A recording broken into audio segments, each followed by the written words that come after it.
di leen nuyoo di leen dalalaat ak jàmm seen chaîne bii di Leader TV di wax ni bu leen fàtte abonné tey nekk ñaari fan si weeru septembre si atum 2022 ñu ñëw ak yéen si revue de presse nag dañ ciy njëkk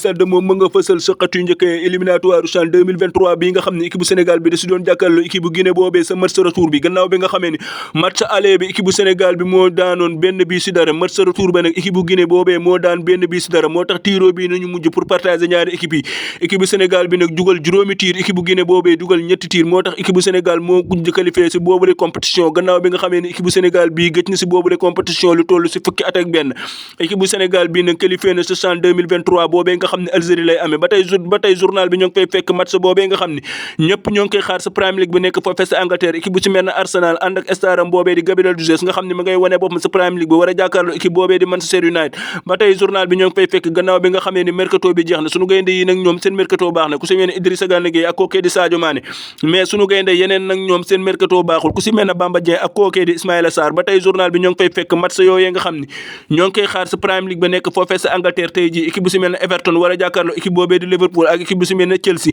war a jàkkaarloo équipe boobee di West Ham ba tey La Liga ba nekk foofee sa Espagne am na match yi nga xam ne ñoo ngi koy xaar tey ji équipe bu si mel ne Real Madrid war a jàkkaarloo équipe boobee di Real Betis ak équipe bu si mel ne FC Séville war a jàkkaarloo équipe boobee di Barcelone. Ginnaaw stade dañuy jubali yéenekaay bu groupe Futurs Médias ñu gën ko xam si record nag moom ma nga fësal sa xatu njëkk l'international sénégalais bii di Idrissa Gana Gueye gannaaw saison ren bii nga xam ne la dellu Everton googee nga xam ne fa la jóge woon jubali Paris Saint-Germain moom Idrissa Gana Gueye gannaaw bi nga xam ne saison ren bii ma nga sa Everton googee di fa doxal moom Idrissa Gana Gueye nag ñoo ngi kiy xaar si match tey bii nga xam ne Everton war na si jàkkaarloo équipe boobee di Liverpool ba tey journal bi ñoo ngi fay fekk Pape Thiaw moomee nga xam ne mooy tàggat suñu gaynde lëkoo yi moom Pape Thiaw mi ngi yëkkati ay kàddu gannaaw bi nga xamee ne suñu gaynde lëkoo yi qualifié nañ sa CHAN 2023 boobee nga xam ne Algérie lay amee moom Pape Thiaw mi ngi yëkkati ay kàddu jëmale ko suñu gaynde lëkoo yi dineen xamal naa leen mission bi matal ngeen ko sëkk daanaka buñ doon ay soldats yu jëm si guerre boobule guerre gañe ngeen ko ba tey journal bi ñoo ngi fay fekk match amical boobee nga xam ne équipe bu Sénégal bi war na si jàkkaarloo équipe boobee di Bolivie gannaaw bi nga xamee ni doon nañu xam le naan boobule match Autriche lay amee boobule match nag du mujj amee Autriche France lay amee gannaaw record dañuy jubali réew mi quotidien nag moom ma nga fësal sa xatu njëkk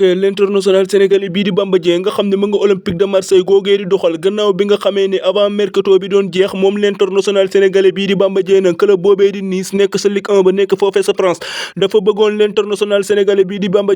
Dieng sax jotoon na faa jubali ba def ay visite médicale am mais journal bi nag mi ngi ñuy xamal ni yooyu la visite médicale moo baaxul moo tax Bamba Dieng mi mujj des sa Olympique de Marseille googee ba tey journal bi ñoo ngi fay fekk qualification CHAN 2023 boobee nga xam ne équipe bu Sénégal bi qualifié na si boobule compétition gannaaw bi nga xamee ne équipe bu Sénégal bi dafa éliminé équipe bu Guinée boobee sa tiro bi di wax ne lii nañ leen indiloon tey si ay rob yi di leen jaajëfal ba beneen ak yeneen i rob yi jaa ngeen jëf